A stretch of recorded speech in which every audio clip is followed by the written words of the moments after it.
Welcome to the More Podcast, M-O-R-E exclamation point. Welcome to our podcast where we want more of Him. We want all that God has for us. We're not just satisfied going to church on Sunday. We want more. We don't claim to be biblical scholars. We're just two best friends inviting you on our journey as we share stories of how God moves in our everyday lives, the lives of others, and the lives of those in the Bible. We're excited you're here.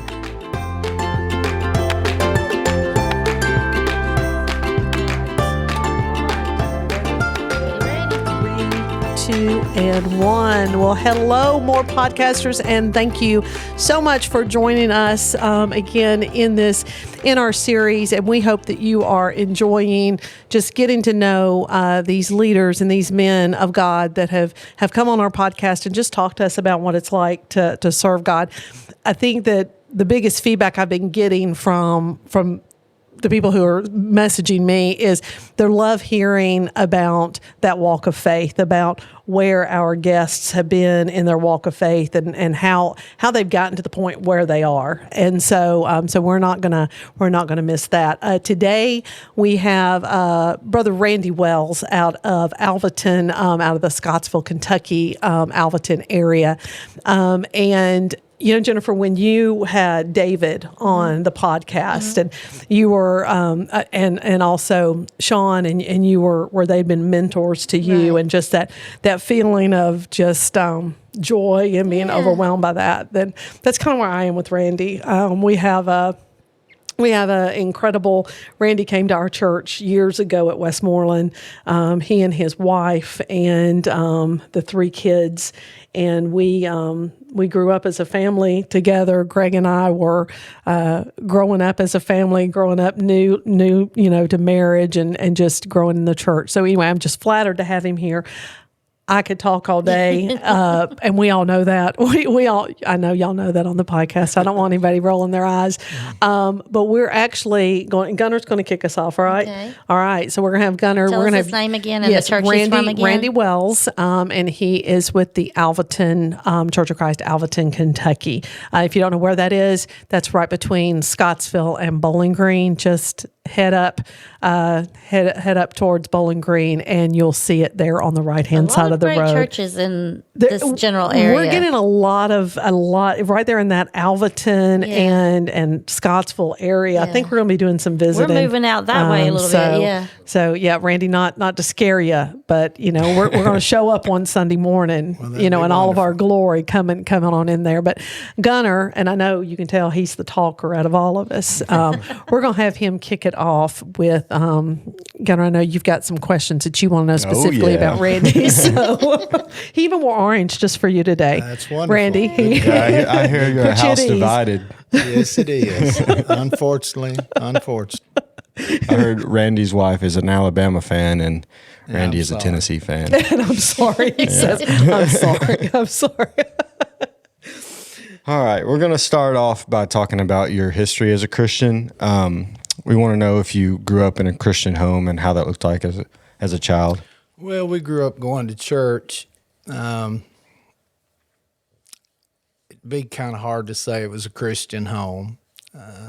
Although I guess if you were to ask my parents, they would say faith was important. But I grew up loving church. To me, it was where people acted right, and it was just a safe place. So I grew up loving church. Yeah. Well, we want to know also about your family and what season of life you're in. You have kids, you have grandkids, and everything about that. Well, I guess we're officially old. My wife retired last December from teaching math at Western Kentucky, a subject nobody likes. But anyway, I like her a lot. You don't want to hear about her work, though, do you? Well, I do honestly hate to meet students because I'm afraid that she's failed them and they won't like her. And so that's always been a sore spot with me. She would have been a great kindergarten teacher because everybody loves kindergarten teachers. I'm sure she was a great math teacher. I just don't know what she's talking about most of the time. But anyway, we have 3 children and we have 10 grandchildren. Wow. Yes. And all 3 kids are married? All right? 3 kids are married. Married. Yes. And do we have grandchildren from all three? All You 3. do, yes. Well, we have 4 that would be considered step, but Okay. Okay. they're ours. yes. In fact, let me tell you this funny one. One of the youngest grandson of the 4 step grandchildren we have, he and his brother were talking about what people get in a divorce, and he said, "Well, we got Nana and Papa."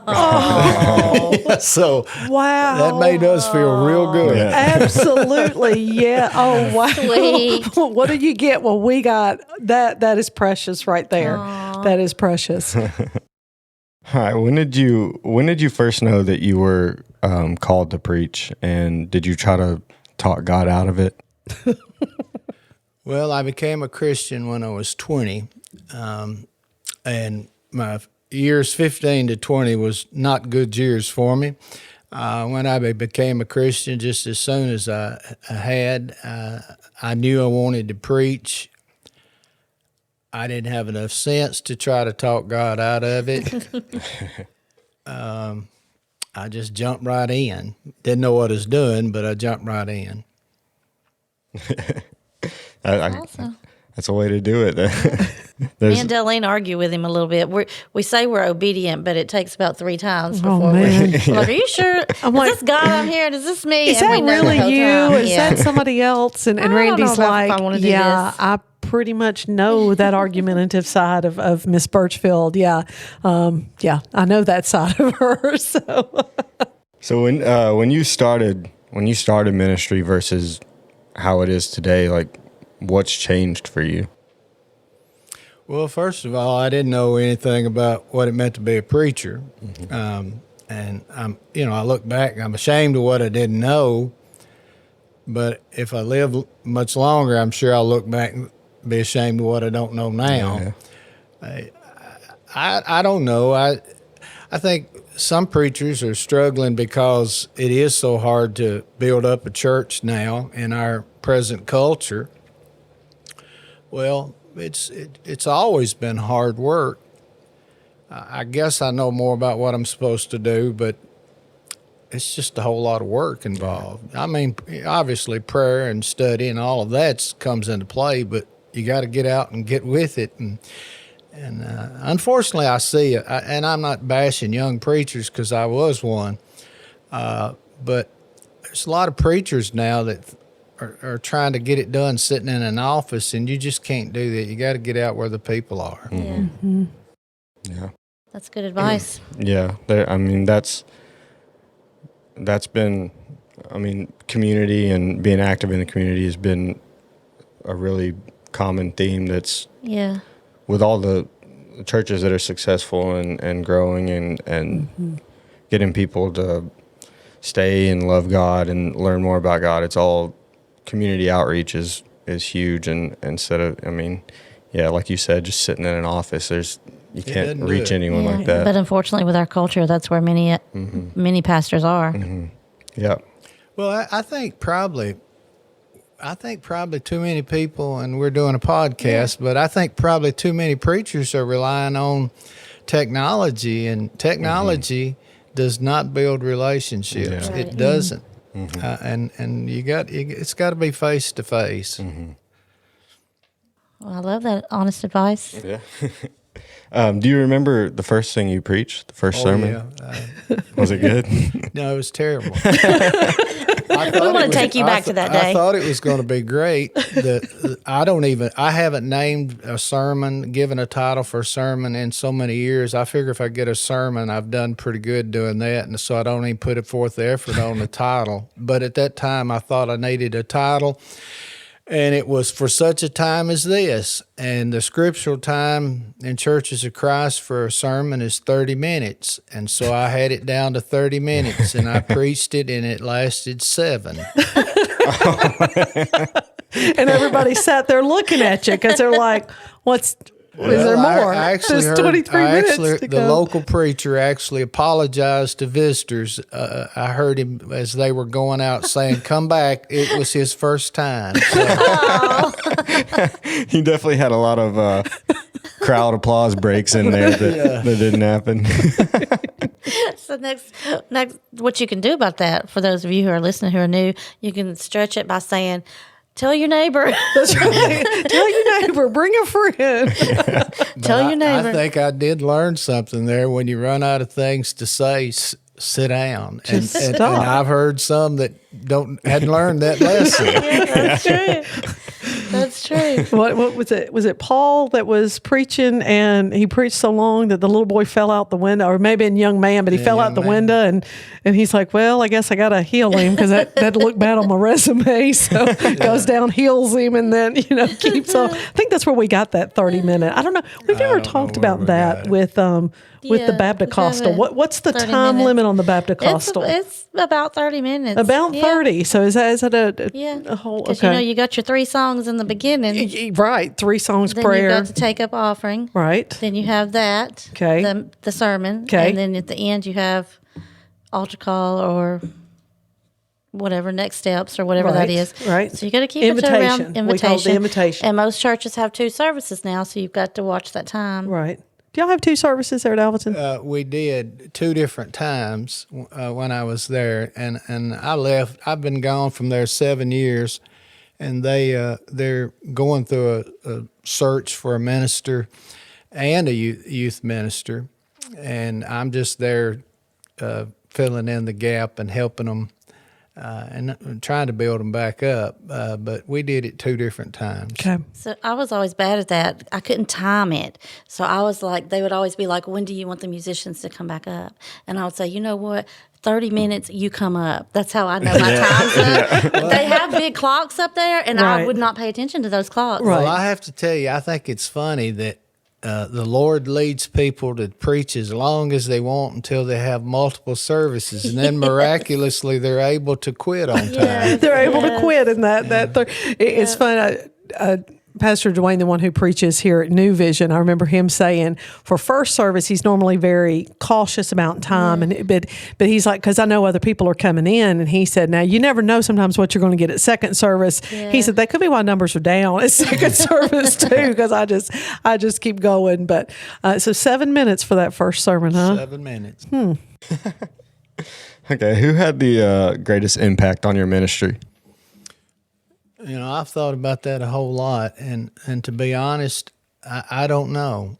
I guess you just have to say a group of people. I actually made a journal one time of trying to think positive things and listing people that meant a lot. So the list was pretty good. So I can't say that there was just one person that really. Now, obviously, my wife has been the biggest supporter and encourager that I've had. But not like one mentor that kind of you would call on if you had something. I even asked her one time, who would you say was my mentor? Because that term is fairly new as far as, at least as far as I'm concerned. Right. And I couldn't think of one. I would hear great preachers, and there's a few of them. Some of them I've never heard other than, back on the cassette tapes. Yeah. Daylene probably remembers one, Jim McGuigan. Yes. He just, everything he said was just gold to me. But I'd preached 30 years before I ever met him, so. Okay. Now, my last question for you, if you asked me, I would not have an answer. But do you have a favorite book other than the Bible that you would like to recommend? Books should be preachers' friends. I heard Adrian Rogers say that one time. I've read so many books. I've actually got a huge library. And in the last 10 years, I've been giving away a bunch of books to young ministers starting out. There's just not one that I can point to. I guess if you ask me what my favorite book is, it probably is the one that I'm reading now or whatever, something along those lines. I just can't say that there's any one in particular. Is there one you're reading right now? Well, I'm reading one on end times. It's okay. I won't say it's my favorite, but the thing is, and certainly I think a preacher should never stop learning. The thing is if you read enough books, pretty soon you pick up a book and start on it, and you figure out what they're going to say long before you get to the end of it, and you lose interest. Yeah. Good commentaries are wonderful. There's a Presbyterian scholar, Frederick Dale Bruner. That's probably the thing that's excited me the most. He has a 2-volume set on Matthew, and it's probably 20 years old now.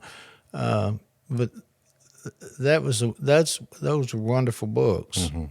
I'd advise any preacher to get them. Yeah, Frederick Dale Bruner. Okay. And so tell me how you use a commentary, because I've seen commentaries in bookstores and Bible stores, and I love like seeing how things are broken down and seeing things. But what do you look for when you look in for a good commentary like that? Just because I've read so many books, I just look for something that's giving me a new angle, a new way of viewing things. Those are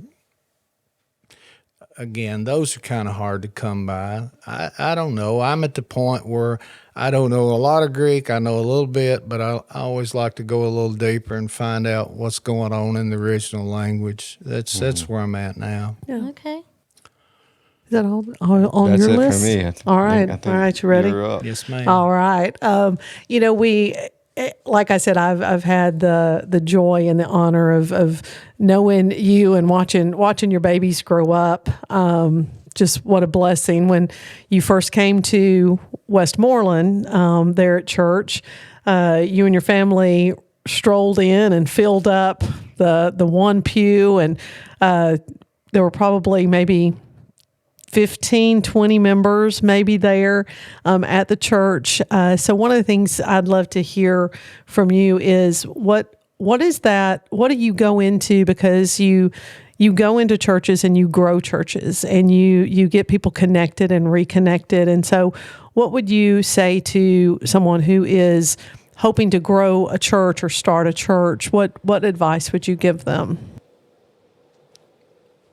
Well, just a whole lot of being out among the people. That's the only thing I know. Obviously, prayer. I'm sure Daylene remembers this, but I think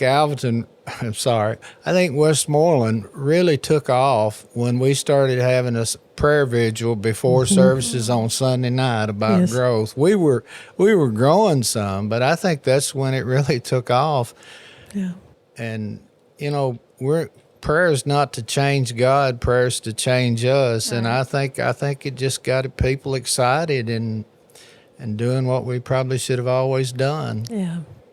How long have you been at your current church? Well, I was at Alvaton for 7 years. Okay. I left, and I was gone for 7 years, and then I came back. I've been there a year now. Okay. Yeah, and I'm trying to put in enough time that nobody can beat me anytime soon. I'm staying longer. And how long? Remind me, how long were you there? Were you with Westmoreland? It was over 13 years, wasn't it? No, it was 9 years. It was 9 years. Okay, 9 years. Okay, so 9 years. It's a long time. And I'll be honest. I thought I would retire at Westmoreland. I sure did. Yeah, we again, Randy was there during our transition we actually grew out of our building. Okay. And that was a nice problem to have. And then we went to the church building that is now that we now worship in. The old building is the one right across the street from the public library there in town. Right by the police station. That little church building, just the sweetest little church building, had Except theater it seating. Smelled like gas. It did. Propane or it butane did. Just or something. But just a tiny little. It reminded me of Statesville, actually. When I was the heating unit came off the ark. I'm convinced of that. That was the problem. It sounded like an old 2-cylinder John Deere tractor running. We had a lot of great times there. One of the things that I felt like was was a gift, a gift that you have, a spiritual gift that you have that Leanne has, is just that calling on creating servants and creating people who want to be disciples. Whether it's through a puppet ministry or it's through teaching a class or going out and visiting. Can you talk about the discipleship programs and how you help to bring someone along to, like you said, getting someone to church, getting someone to know Jesus is about being there in person. And so how do you build disciples? I think if there's one area that I failed in, and there's more than one, but that's the one that's a glaring one to me, is discipling other people. This sounds weird, but I've always had low self-esteem. I'm embarrassed to take somebody out to work with me because I'm afraid I'll look stupid in front of them. So I've always worked alone. I think you just encourage people to do what they can do. To me, Daylane, she's got plenty of energy, confidence, zeal. Mm-hmm. You don't have to do much to turn people like them loose. You just got to say go and they go. Yeah. I don't know that I've ever been effective doing that, other than just encouraging people to use the ability they have. I told one of the things I remember is Leanne, my wife, when we were at Westmoreland, by the time we were there in the last few years, she says, "Well, I don't feel like they need us anymore." And I said, "Honey, that's exactly what we've been hoping to develop is people who are develop their talents and using them and eliminating us from having to do everything or feeling like we're doing everything." And that's right. That's where I would say that it might not feel like to you that you've created that you've helped people in walking through their discipleship. But I would say that's exactly what you've done, because, you gave encouragement, you gave, possibilities that, back in the day, when we had Vacation Bible School, we had puppets. So instead of having what's felt boards, we had felt boards. The felt board. I actually found some old felts, and it was actually the tabernacle. I should have brought them, and we could show you here's the tabernacle, and here's what the priest would do. A felt board, have you? I don't think so. I don't think you've ever. Well, no, we would have young for that. We would have puppet shows. To put the felts on the board, Gunner. Oh yeah, it was it's a lot of fun. Look Look up. Yeah, it's just what you think it is. It's a piece of felt on a board, and then you have pictures that go with it. You're really old if you use the sheet sermons. That's right. That's right. If you don't know what that is, it is a bed sheet, and you write the scriptures out, you write the points that you're making. If you're really artsy, you draw some pictures of the characters that you're talking about, and you carried your sheets around and hung them up in front of the church and preached them. That was before the projectors, right? The original PowerPoint. That's the original PowerPoint. Let me ask you this while we've got you here. Gunner and myself have had the pleasure of Darlene singing hymns in front of us because we've been visiting a couple of different churches, and she can wear a hymn out. Now, let me ask you this. Does her voice stand out now? Like when you're at Alvaton, are you like, man, I sure wish I had a Darlene here singing in this audience? No, because of Leanne. His wife has the most incredible voice. She's losing her volume over the years. I'd like to hear it again, but she doesn't sing out as loud as she used to. We like to joke with her, but it really is an art. It really is. So we love it. It's an a cappella. It's that I laughed and told him we had gone to visit small church in Statesville, and Statesville. And so I and literally when we went in there, I felt like we were going back in time to Westmoreland minus the theater seats. But I joked and I told them, I said, y'all, we are in trouble because we've taken somebody's seats. We've taken some member seats with the four of us that came in. Jennifer's husband went with us. And I mean, like literally they had 14 pews is all they had. So I know we took some member seats.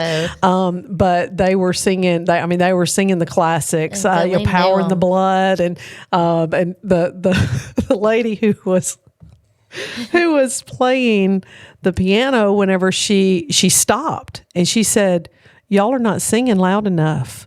Y'all are not praising God. And she said, we're going to start again. And we were all like, ma'am, yes, ma'am. And we got tickled with that.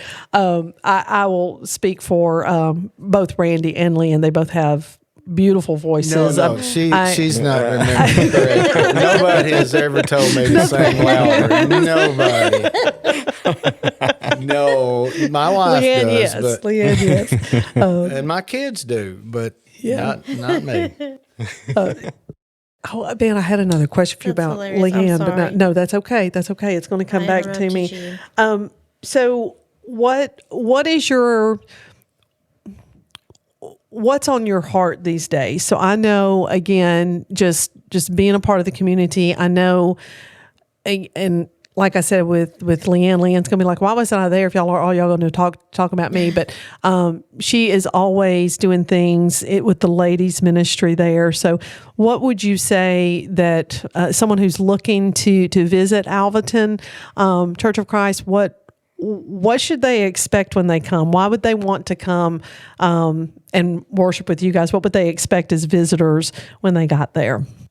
Well, I can tell you, some of you will remember Johnny Carver, preached here in Westmoreland for a long time, did a great work. He and I became good friends, and Johnny he could be crazy. He would call me and pretend to be somebody else and ask me, why should I come to your church? We have got to do that. And I'd say, because we preach the truth. He says, everybody, and everything I'd say, he'd say, well, you're just claiming what everybody else claims, which is really a good thing for me, but I got him back. I'll tell that sometime. I got him back in a big way one time. But anyway, Daylene, I tell you, this is where I'm at. It's been painful. It really has been painful for the last 10 years. Alvaton grew steadily. Now, I understand, a lot of churches, to be honest, it's harder to grow a church that's a cappella, and it really is. Yeah. Some people think it's because we're that conservative. We're not as conservative, probably theologically, as some charismatic Pentecostal churches, but they can grow. But not everybody's attracted to a cappella singing. And I've agonized. I got so disheartened. I thought about quitting preaching a number of times at just being able to reach people. And at this point, I don't have any real good answers. But to come back to what you asked about Alvaton. Alvaton is a special place. For one thing, you don't feel a judgmental attitude from the pulpit or from the people. People are very welcoming. It's funny, especially if you're in Monroe County, Kentucky. From Monroe County, Kentucky, because probably a third of that church originally grew up in Monroe County and then moved over to get good jobs in Bowling Green and settled there. So if you come in from Monroe County, you're going to have about 40 people talking to you real quickly, and they'll know everything about you before you leave. So a friendly bunch. Yes, they want to know. It's very, very friendly, and that's a biggie with me. I have actually preached at a church where I would stand up front and watch visitors walk all over the building and not a soul speak to them. And that in fact, that's getting my blood pressure up right now thinking about it. That should never, ever happen. Right. And it wouldn't happen at Alvaton. I promise you that. Alvaton, when they started it, it was a church plant. The eldership, the leadership of the church decided early on, I think we're 30 years old now, but they decided when they started that we were going to focus on young people. Mm-hmm.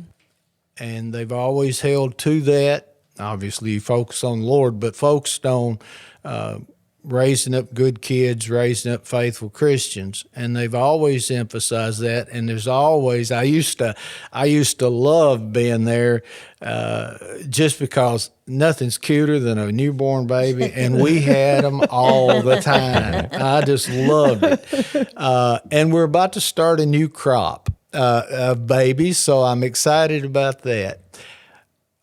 The one thing about Alvaton that's always amazed me is how much talent is there. Mm-hmm. I mean, it's just, there's a lot of professional people there, which is hilarious to me because I'm their redneck preacher, and that's what they used to call me. I'm a country bumpkin, and these are all professionals, but nobody's got puts on airs and tries to be important. We've got doctors and dentists and had eye doctors and all these folks. The only thing we never have had is a lawyer.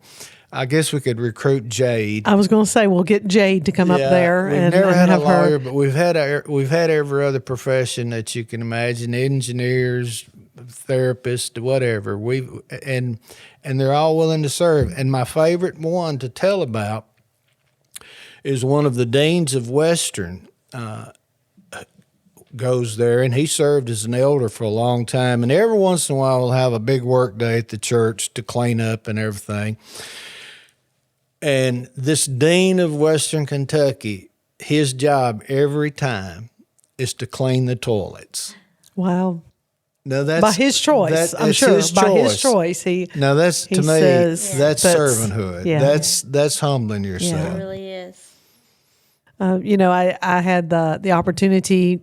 A few months ago? I guess I don't remember how long ago, but it's a few months ago. Came up there and came in to visit with Alvaton, and I remember sitting in the parking lot. And I was earlier than I had in my mind when church service started. It was earlier, so I was sitting there, and cars would pull up, and you could see as the families went in, and and you're right. I mean, as soon as I got out of the car, someone was talking to me. Hi, are you new here? Have you been here? And it was actually a Sunday where you were not preaching that Sunday, but I wanted to come up there and just sit with you and Leanne and just see the growth. I love, again, the attraction to the young people. And Jennifer, I know this has been on your heart about how do we get those 20-somethings, the 30-somethings, the young families, because I don't think it's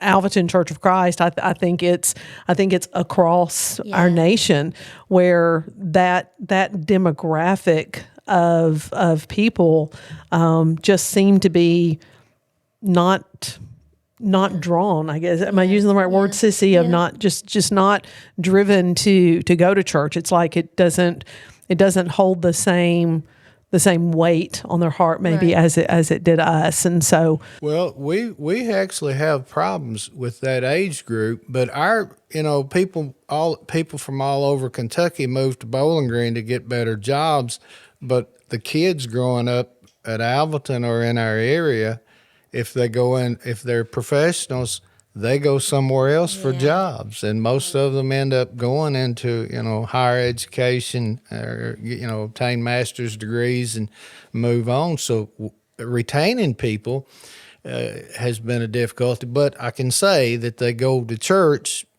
somewhere else, and so I've just challenged the church and I challenge the church at Scottsville the same way. They have the same problem.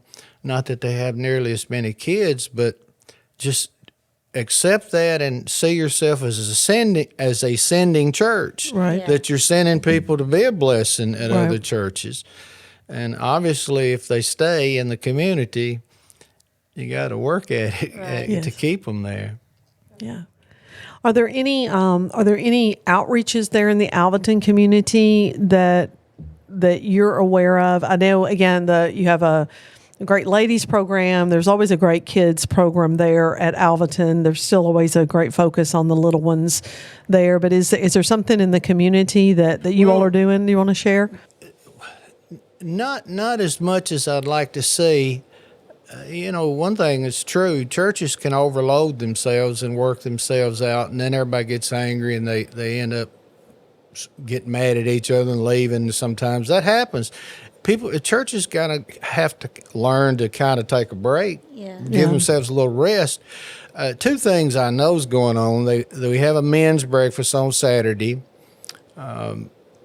We've had several from the community for that, and we have a devotional and everything, and that's been pretty good. They've started a thing with the ladies called Biscuits and Blessings. Ooh. I didn't think that was nearly as clever as cornbread and koinonia, which is fellowship. But anyway, that's. But they had their biggest crowd this past Saturday. Okay. And men don't share, but the women got to share in some of the struggles they were having, and so it turned into a long ordeal. Yeah, we may have to go to Biscuits and Blessings. Gunnar wants to go too. I'll put a wig on. Gunner's like, hello, can I? He's like, I'm videoing. That's two things, but I started a thing actually when I was a chaplain in a nursing home. I was going to a Massey Springs in Bowling Green. It's a assisted living, and I started a Bible study there and kept it going even after I quit being chaplain. And it just got to where I couldn't go all the way to Bowling Green on Sunday afternoon. And so some men from Alvaton have taken it over. That's a good little thing. They really look forward to that. They enjoy it. Not as much outreach, but we're working on it. Yeah, Well, that's absolutely. more than some, especially the nursing homes. That's much needed. Well, this assisted living. I used to tell yeah. it was mostly ladies. There'd be some men in there, but I'd tell them, "You are my favorite little church. You never complain about anything." So, it's a good group. That's awesome. That is awesome. That's awesome. Well, I think that's probably well. There's other stuff I could ask him. I'm going to wait till Leanna's here, and then going to ask him some more stuff. Okay, But. so what would you say would be the hardest topic to preach on for you, or something that is your least favorite topic that you know is needed, but you don't like to preach on that? Well, I mean, I don't like to. There's a side of me that I don't like to hurt people's feelings, anyway, and so any strong marriage issue and things like that divorce and remarriage, that really hurts me. Gotcha. I teach on it, but I really the one thing. When I first started preaching, I was all fire and brimstone. I just don't have the energy anymore. But anyway, part of it is I understand hell now more than I did when I was 22 years old. And I believe there's a hell, and I mention it frequently. But as far as just addressing it, it's hard because, I've lived a long time. I know a lot of people that probably have gone there that I've known, and Right. there are people going that I know now. Right. That's hard for me. I have the same reaction to teaching on abortion. I am so revolted by the thought. I'm not one of these preachers that can describe what happens in an abortion because it tears me all to pieces to think about somebody doing that to a baby. Right. Yeah. Oh, my goodness. Okay, so let me ask you this. This may be a hard one to put you on the spot here for just a minute. So if you were retiring today and you had 5 minutes to say, okay, this is what I want you to know before I go, what would it be? I'd tell them that they could make it.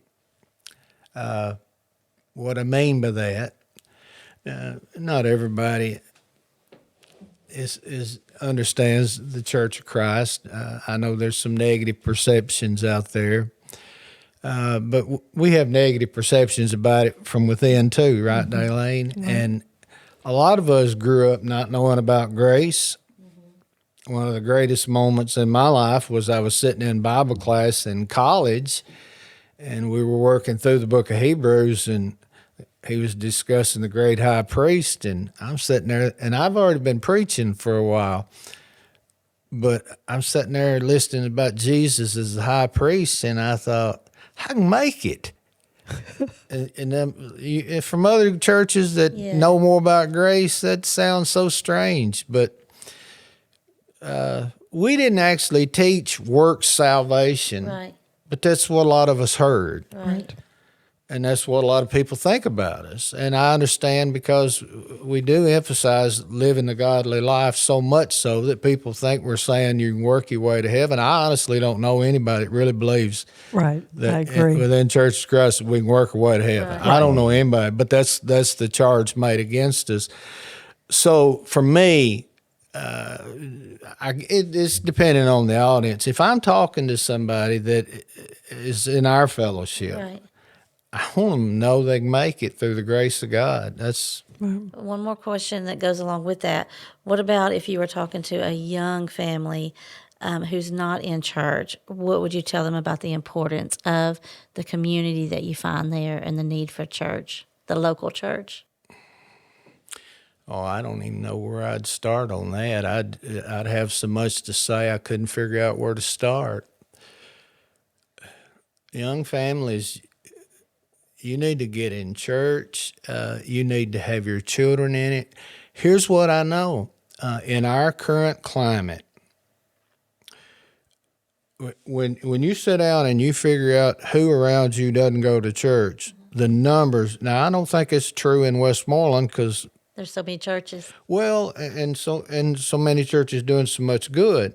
I'll be honest, it wasn't that way when I came here in 91, and I'll give Johnny Carver a lot of credit because he got people fired up. Now, we've heard his name several times. There was other churches doing some good things, but I think Johnny set this town on fire. He did. More and more people are not going to church, and I did a little substitute teaching, never done that in my life. And I'd do a little informal poll. It was at a public school and a country school where you think most of the people go to church. Mm-hmm. Most kids don't go to church. Most kids don't know Bible stories. Mm-hmm. It's amazing. You better if young people, you got kids, you better get them in church, because I know it's important to go to public school. I know it's important to get an education, but if you don't have the knowledge of God instilled in your children, you're cheating them of the most important knowledge there is. Right. I can't go through my day without talking to Jesus. Well, I'm like, Lord, you're going to have to get me through this. Are you going to have to get me out of it or through it?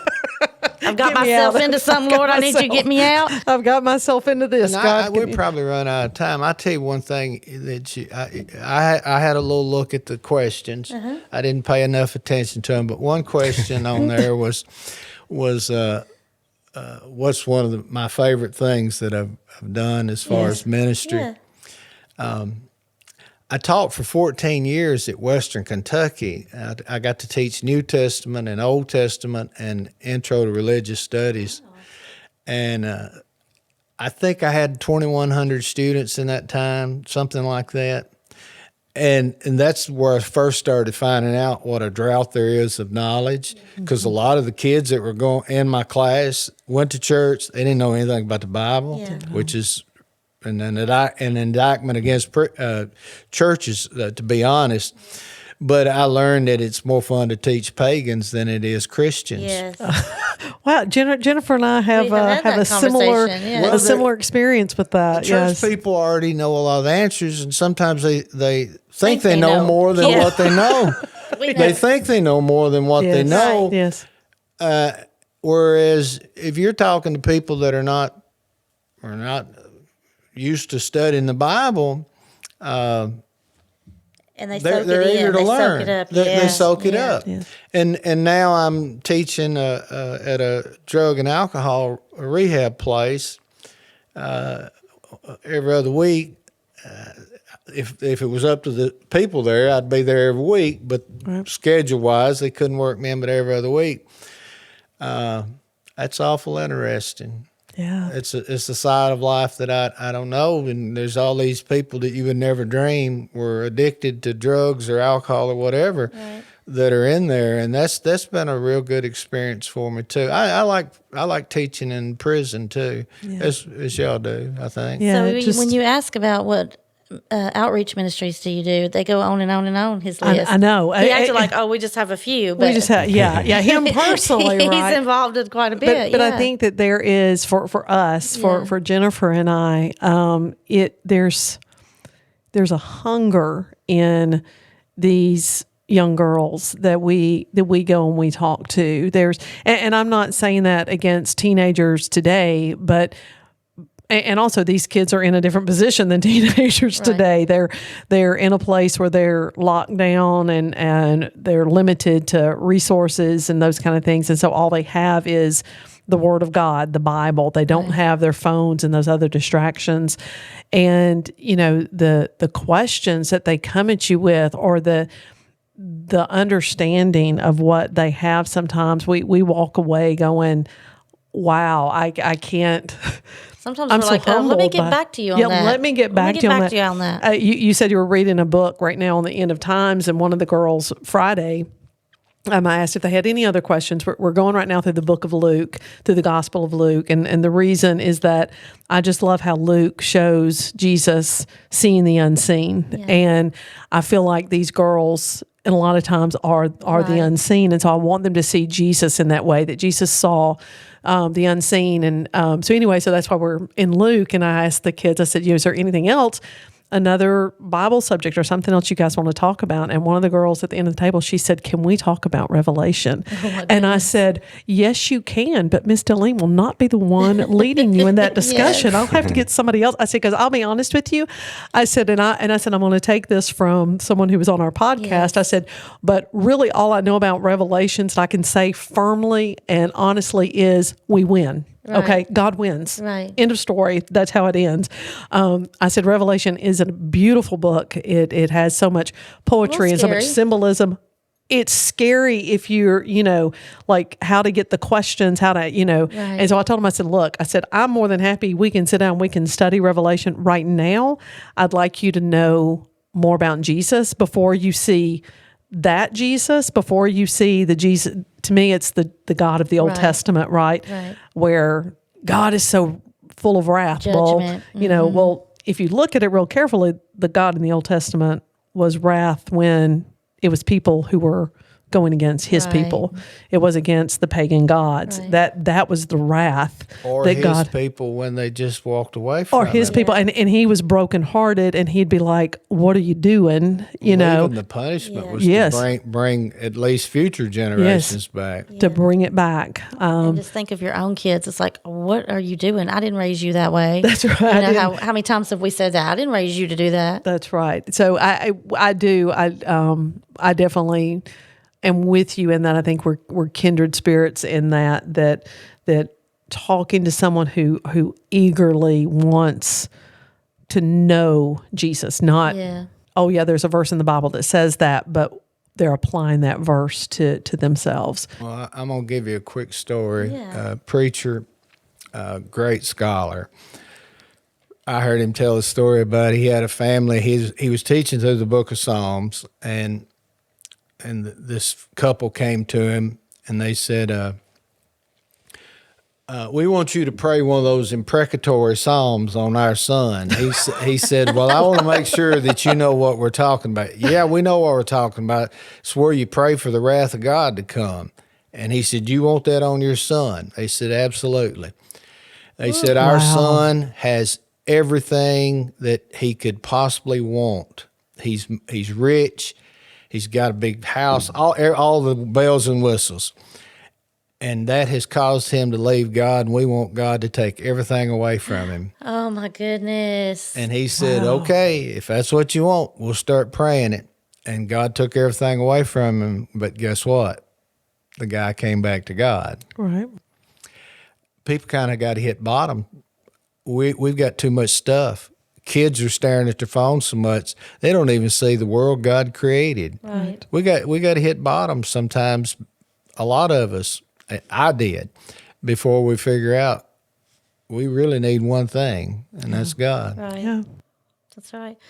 Okay. Oh my goodness. Well, thank you, Jolene, for Absolutely. introducing us to. I know. It's so much fun. Pastor Randy. Any last words? Anything that you had on your heart that you want to say that we haven't given you time or opportunity? No, it's just say. like my preaching. When I'm done, I'm done. That's right. The 7 minutes, we're done. Yes. We're done. We stretched this out. Thank you so much for Yes. coming Well, thank today you for and having speaking me. with us. A lot of times we hear people say that they're nervous, and then we're like, we're just having a conversation here. But we do appreciate you coming, so that we do have listeners who are looking for a church, and you're not that far away from us. And we do have some listeners in the Kentucky area. So if you are looking for a good church, Pastor Randy at Alvaton, Kentucky Church of Christ. Right. And I believe this is episode 50. Is that right? Yeah. Mm-hmm. We are episode 50. So thank you guys so much for following us this long. We just pray that God blesses you through our journey Yes. of this podcast. And Brother Randy, would you just say a prayer over our listeners today? Maybe those who are looking for a church or looking to get connected, maybe that God will put somebody in their path that'll help them along the way. All right. Lord, thank you for loving us. Thank you for blessing us. Thank you for this change in the weather that we're enjoying so much. The order of your universe should always amaze us. The beauty of your universe should cause us to stop and wonder and realize where we all came from, that you spoke all of this into existence, that we live and move because of you, and that you sustain us every day. Lord, there are Yes. people that may have found this podcast by accident, and that's the way they see it, but maybe it is your providential working, and that means working just in daily life so that people are exposed to hearing you talked about. Father, that's what we want. We want people to realize just how great you are, how wonderful you are, and how much we need to serve you. Now, Father, one thing I've learned, and I want to share it, and it sounds preachy, but Father, it took me a long time to figure this out. All of the commandments that you give us are for our good, and when we live according to your word, we are blessed beyond measure because it truly teaches the good life. The good life is not great riches. The good life is not partying as so many people do. The good life, the wholesome life, the true life that we can have here on this earth is when we do what you want us to do. Amen. It creates such a wonderful atmosphere in our lives. Yes, Lord, we suffer, but it's still always the best way for us to live. And we're thankful that we can study your word and know it. And we just pray that more people will come to realize how much they need you, and that they will act upon that, and that they will find a good church home. And Father, there's so many Christians out there that say you don't have to go to church to go to heaven. But Father, somewhere, somehow, this lie got out, because you've always been a God of relationships, and you call us into a church, a fellowship where we can be strengthened and encouraged. And so we just pray that people will realize that church is not just about being together. Church is about doing life together and loving each other and serving each other and growing stronger in our walk with you. Thank you for loving us, and we pray this in Jesus' name. Amen. Amen. Amen. So what Thank time are you. your church services? 9 o'clock. Okay. 9 o'clock 9 on and 10. All right. What's that Sunday address? school. Sunday school at 9. Or is it classes at 9 or service at We 9? actually have worship first. Worship at 9, okay. And then followed by Bible class. Okay. And then on Sunday evening, we meet at 5:30. Wednesday, we meet at 7. We've got this wonderful lady that's fixing a meal on Wednesday nights at 6 o'clock. And I just am way too excited about that. But anyway, You asked me something else, and The address. the address 10134 Alvaton Road. If you're I guess we're still recording Yes, them or not. we are. Okay, all you people going shopping in Bowling Green, leave early on Sunday morning, stop and see us. That's right. And Go eat lunch afterwards. You got plenty of places to choose afterwards. That's right. Plenty of places to eat afterwards. So that and we beat a lot of other churches to Especially if you got your 7-minute because we serving started going. 9 That's right. and we end but when we end 11. Yeah, so that's the way we do it. All right. That's awesome. Well, thank you guys Thank for you. listening to Absolutely. episode 50. Woo, 50. Yes, and believe you that? know how hard Gunner works. We always talk about know. how hard he works. It's for Gunner. So We do need him you. a favor Yes. and like and share and Yes. tell your friends. Yes. He puts in a lot of work Yes, he for does. this podcast. He really does, y'all. We're really does. We he show doesn't up and talk about talk. it. We show up. Everything, does the the lights work. are on, all that. So, hey, Yes. did y'all see the shirt? Let's see. This was from Christopher from Christmas. Catch up with Jesus. Let us praise and relish him because he loves me from my head to my toes. I love it. It's supposed to be like the Heinz love sticker. it. Yes. Yeah. I wear sometimes not the most appropriate shirts, but hey, yeah, let's catch up. love that. Catch Yes. up. So we will catch you Jesus. next time. Yes, because we love you to my toes. Yes. See Have a you good guys. week. Bye bye. I love that shirt. I didn't even read it a while ago. Hey, it didn't even dawn on me why she wearing a ketchup shirt. When I was talking to Jackie, she said.